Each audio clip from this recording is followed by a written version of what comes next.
Bonjour, j'espère que vous allez bien. Je vous retrouve aujourd'hui pour une toute nouvelle vidéo d'une toute nouvelle catégorie. En fait, je me suis dit, il y a quelques mois, que vous aimiez bien les empties en termes de produits de beauté. Et j'ai vu aussi, j'ai remarqué, que vous aimiez beaucoup les vidéos alimentation. Et en fait, je me suis dit que ça serait peut-être une bonne idée de vous faire des empties spécial food. Parce que depuis quelques mois, exprès pour cette vidéo, je mets de côté les emballages, les nouveaux produits que j'essaie, les nouveaux produits alimentation, food, super aliments, etc. que j'essaye pour vous dire s'ils m'ont plu et si j'ai apprécié et surtout si je vous les recommande. Commençons par un petit produit plaisir qui date juste de ce matin. J'ai acheté des biscuits fourrés choc de la marque Le Moulin du Pivert. Ce sont des biscuits bio, bien sûr, sans huile de palme et 100% vegan. C'est parce que ce matin j'ai reçu la blogueuse Tinky Sweet à la maison, je sais qu'elle est vegan et j'avais vu qu'elle avait parlé de ses biscuits sur son Instagram, il me semble, et du coup voilà, j'avais envie de lui préparer un petit thé et des biscuits et écoutez, c'est la première fois que je l'ai goûté et ils sont super bons. Vraiment, il n'y a rien à dire, on sent pas du tout que c'est vegan, etc. Bon, bien sûr, ça a consommé avec modération. C'est pas parce que c'est bio, vegan, je sais pas quoi, que ça ne fait pas grossir et que c'est pour autant super sain. L'éveil du Bouddha à la mangue et au baobab. Alors l'éveil du Bouddha de la marque Iswari, c'est des produits que j'ai découverts il y a quelques mois seulement et j'adore. J'aime beaucoup, soit j'en mets dans les smoothies, soit dans des healthy bowl porridge, tout ça. En gros, c'est une préparation instantanée crue, végétale et sans gluten pour le petit déjeuner. Vous ajoutez soit de l'eau, soit du lait. Au niveau du goût, c'est hyper bon, j'en ai goûté deux, les deux étaient très très bons. C'est surtout sain, c'est plein de bonnes choses, c'est cru, ça a des graines. Après, le seul petit inconvénient, je trouve que ça coûte quand même assez cher puisque un paquet comme celui-ci coûte à peu près 9 €. Donc c'est sûr que c'est pas à consommer comme des céréales comme ça pour le matin et pour le goûter quoi. Les lentilles corail à la noix de coco de Bindi. C'est des produits que j'ai découverts pareil il y a quelques mois dans mon magasin bio et en fait c'est une marque que je ne connaissais pas qui propose des produits, des plats typiquement indiens. Moi c'est pour ça que je les ai pris, ça me rappelait mon voyage.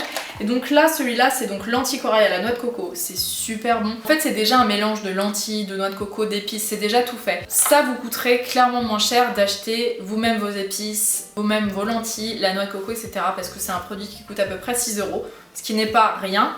Mais pour celles qui ne s'y connaissent pas forcément en cuisine indienne, qui ont envie d'aller rapidement, qui n'ont pas envie de se prendre la tête à faire un plat avec toutes les épices mélangées, etc.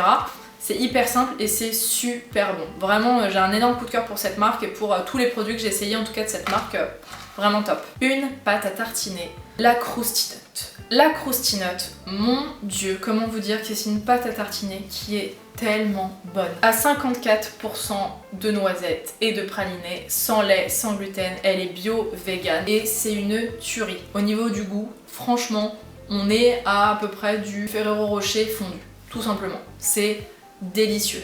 Il y a un moment où je faisais des muffins où je mettais un peu de cette pâte à tartiner au milieu mais juste à tartiner sur du pain, sur une biscotte, enfin c'est une tuerie. Après pareil c'est un produit qui coûte quand même assez cher, c'est des bonnes choses dedans et 54% de noisettes dans une pâte à tartiner c'est très bien. Une autre pâte à tartiner parce que je suis un peu gourmande, c'est vrai, la nocciolata sans lait, c'est la nocciolata vegan que vous pouvez trouver chez Monoprix. Et pas seulement chez Monoprix d'ailleurs, dans les grandes surfaces. C'est une pâte à tartiner qui est bio, à base de cacao et de noisettes, sans gluten et sans huile de palme et c'est une tuerie, vraiment une merveille. Elle coûte moins cher que la Krusty Nut. Moi j'adore, je la rachète à chaque fois et c'est une merveille.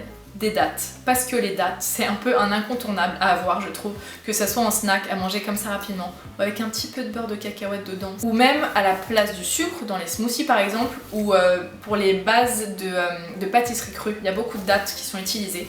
Et alors celle-ci c'est une marque, c'est une sorte en fait de dattes, les dattes fraîches Mazafati d'Iran et c'est une merveille. Je suis pas une spécialiste en dattes, j'en ai pas goûté des milliards. J'entends toujours parler de la date Medjool, mais celle-là, elle fond dans la bouche, on dirait un bonbon. Je la trouve pas tout le temps, je la trouve pas dans tous les magasins bio. Moi je fais mes courses chez Queue de Cerise, donc voilà, et je sais qu'elle y est là-bas. Des fruits congelés qui viennent de chez Picard. J'en achète parfois. Même de plus en plus souvent pour faire des smoothies en fait ou pour faire des porridge ou des sortes de bols avec plein de fruits. Et c'est super pratique en fait de les avoir congelés. C'est des produits qui sont bio. Alors ils ne sont pas tous bio, c'est pas que des fruits bio par exemple chez Picard, mais moi j'achète exclusivement les fruits bio. Il faut savoir que le fait de congeler des fruits n'a aucun impact sur leur valeur nutritionnelle et ça reste quand même très très sain. Donc n'hésitez pas, si vous voulez consommer des fruits mais qui sont pas forcément de saison au moment où vous les voulez, c'est vraiment un super moyen de congeler en fait. Moi j'achète en général framboise, myrtille, mangue, Je pense que c'est à peu près tout. Alors ça c'est un produit que j'ai utilisé il y a pas mal de temps et ça se voit parce qu'il a pourri à l'intérieur, voilà, donc j'ai hâte de le jeter. C'est en gros du yaourt de soja à la banane, c'est super bon. C'est un produit qui est super facilement consommable quoi, soit à la place d'un yaourt, soit le matin vous mettez un fond dans un bol et vous mettez des fruits coupés par dedans avec des petites graines et tout, c'est super bon. Je sais qu'il y a plusieurs parfums, moi j'aime celui à la banane parce que j'adore ça, mais il y a fruits rouges, il y a nature, il doit y en avoir d'autres. C'est de la marque Soja, c'est très bon. Je ne consomme pas plus de soja que ça. Je sais qu'il y a beaucoup de polémiques autour du soja, ce qui sont pas forcément vraies. Je veux pas rentrer là-dedans et j'en sais rien surtout. Mais voilà, dans le doute, moi j'avais parlé à la naturopathe qui me disait de pas trop en consommer. Donc c'est pas un produit que je rachète à chaque fois, mais une fois de temps en temps c'est super bon et c'est surtout super facile. Un autre produit, Bindi, la marque dont je vous parlais tout à l'heure, là cette fois c'est un curry de lentilles aux épinards façon dal cachemire. Super bon, une fois de plus, pareil c'était un mélange d'épinards, de lentilles, de feuilles de laurier, de cannelle, de graines de fenouil, il y a plein de choses dedans.